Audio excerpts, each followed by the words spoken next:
नमस्कार मित्रों, समाचार दर्शन 2.0 में आप सभी लोगों का तहे दिल से स्वागत। तो आज हम इतिहास को आगे बढ़ाते हुए आज जो इतिहास का हमारा टॉपिक है तुगलक वंश के बारे में हम जानेंगे।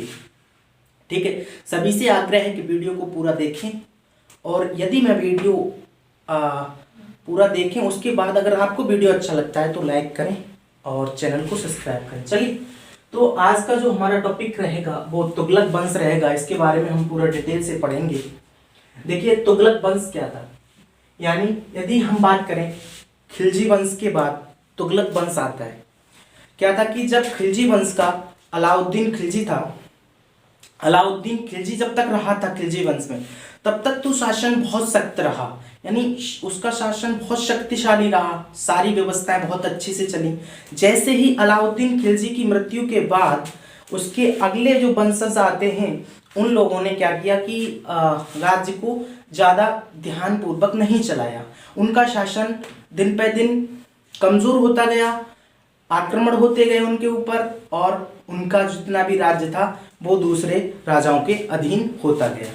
तो आगे यदि हम बात करें जो तुगलक वंश था, इसका वास्तविक संस्थापक कौन था, या वास्तविक संस्थापक कहिए या संस्थापक कह लीजिए, इसका जो गयासुद्दीन तुगलक नाम का एक व्यक्ति हुआ करता था, उसने तुगलक वंश की स्थापना की। वो कब की थी? 1320 ईस्वी में। और बात यदि हम करें गाजी मलिक ने इस वंश की स्थापना की। गाजी मलिक कौन था? वो गयासुद्दीन तुगलक का ही दूसरा नाम था, यानी गयासुद्दीन तुगलक उर्फ क्या था? गयासुद्दीन तुगलक उर्फ गाजी मलिक। ओके, गाजी मलिक गयासुद्दीन तुगलक का प्रसिद्ध नाम था। ठीक है, आगे बात करें जो गयासुद्दीन तुगलक था, इसने अपने कितने सफल 29 युद्ध जीते। ठीक है, आगे बात करें 1320 ईस्वी में खुसरो शाह की हत्या करके सुल्तान बना। अगर हम बात करें खिलजी वंश का जो अंतिम शासक हुआ करता था वो कौन था? अंतिम शासक कौन था?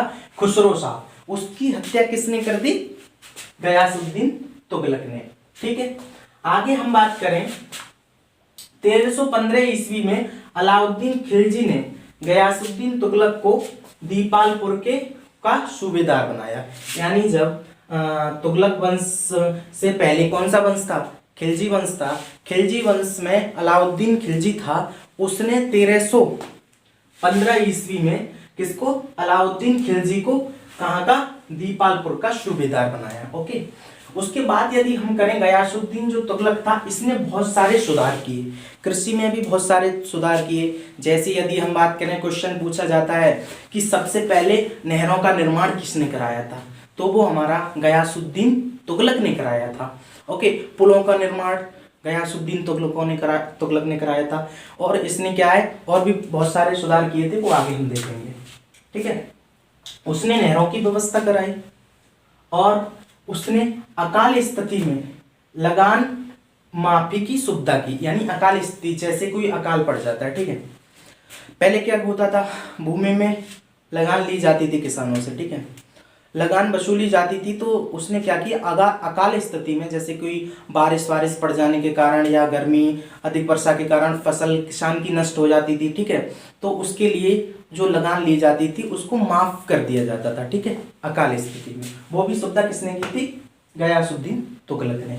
आगे यदि हम बात करें, उसने लगान की जगह क्या? नस्क एवं बटाई की पद्धति चलाई। समझ रहे हो बटाई पद्धति क्या होता है? जैसे पहले क्या लगान ली जाती थी किसानों से, लगान का मतलब आप समझ रहे हो कि भैया आप इस जमीन को कर लीजिए, यानी आप इस जमीन पर अनाज उगा सकते हैं, उसके बदले में कुछ पैसे देने पड़ते थे। किसको? जो लगान लेने अधिकारी लोग आते थे, पहले अधिकारी नहीं, उनके राजाओं के जो हुआ करते थे वो लगान लिया करते थे।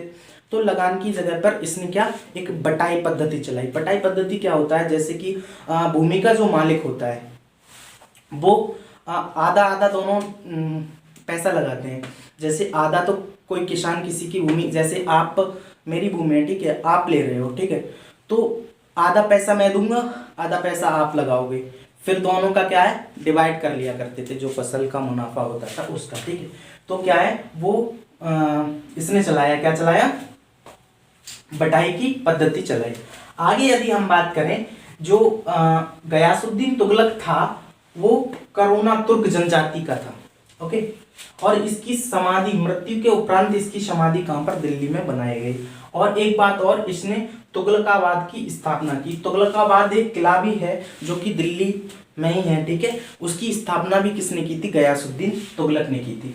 अच्छा, आगे हम इसके बारे में बात करेंगे, इसके साम्राज्य और विद्रोह का दमन, यानी इसमें कैसे कैसे साम्राज्य कहाँ के राज्यों को अपने शासन में समाहित किया। ओके, तो यहाँ पर पड़ता है हमारे भारत का नक्शा है, ये हमारे उस समय के भारत का नक्शा, मतलब ठीक है, वो पहले अलग था क्योंकि पाकिस्तान अलग हुआ, अफगानिस्तान अलग हुआ, ठीक है। लेकिन इस समय क्या था, ये मान लो इंडिया है, यहाँ पे क्या है, दिल्ली, ठीक। आगे हम बात करें, इधर नीचे आ जाओगे तो ये बंगाल, उड़ीसा, यहाँ पे थोड़ा मैपिंग में गड़बड़ हुई है। ओके, यहाँ पे क्या है, तेलंगाना। तो इसने सबसे पहले जो अटैक किया था, मान लो वो 1321 ईस्वी में, इसका पुत्र का नाम था जूना खां, जो कि आगे चल के मोहम्मद बिन तुगलक के नाम से जाना जाएगा, ठीक है। तो जूना खां के नेतृत्व में इसने तेलंगाना की राजधानी वारंगल पर, क्या, वारंगल पर आक्रमण किया। परंतु फर्स्ट टाइम जब 1921 में इसने अटैक किया तो इनको असफलता मिली, ठीक है। उसके बाद इन्होंने पुनः 1323 ईस्वी में दोबारा आक्रमण के उपरांत विजय प्राप्त की। कहां पर, ये उड़ीसा, ओ सॉरी तेलंगाना की कैपिटल पहले उस समय में क्या थी, वारंगल पर अटैक किया। यहाँ पर इन्होंने विजय प्राप्त कर ली। जब इन्होंने विजय प्राप्त करने के बाद इसको भी अपने कहा, दिल्ली सल्तनत में समाहित कर लिया। अगला जो इनका अटैक था 1324 ईस्वी में, इसने स्वयं सुल्तान जफर खां के साथ कहां पर, बंगाल अभियान पर निकला। यहाँ पर ये तुम्हारा बंगाल है, यहाँ पर इसने अटैक किया, ठीक है, दिल्ली से आके। जब बंगाल अभियान पर ये निकला तो इसने क्या, यहाँ पर, ठीक है, विजय प्राप्त कर ली। जब क्या हुआ कि जब ये बंगाल के अभियान से 1325 ईस्वी में रिटर्न हो रहा था, वापस आ रहा था, तो इसका पुत्र था, इसका नाम क्या था, जूना खां। जूना खां जो कि मोहम्मद बिन तुगलक के नाम से आगे जाना जाएगा। जूना खां ने एक षड्यंत्र रचा लोगों के कहने पर। इसने क्या किया, एक महल था, लकड़ी का महल था, ठीक है। जैसे ही अटैक करके वापस आ रहा था तो इसे विश्राम के लिए उस लकड़ी के महल में बुलाया गया। तो ये बैठा था, तो अचानक से कोई कहता है कि लकड़ी का महल खसाया गया या फिर उसमें आग दे दी गई। उस समय उसकी 1325 ईस्वी में किसकी मृत्यु हो जाती है, किसकी, गयासुद्दीन तुगलक की। उसके बाद क्या होता है, उसके बाद अगर हम आगे की बात करें, उस समय एक विदेशी आया था। वो विदेशी, उसका नाम क्या था, इब्न बतूता नामक, ठीक है। ये क्या, मोरक्को से आया था। ओके, तो इसने जूना खां को क्या, दोषी ठहराया। किसका दोषी, गयासुद्दीन की मृत्यु का दोषी किसको ठहराया, जूना खां को, ठीक है।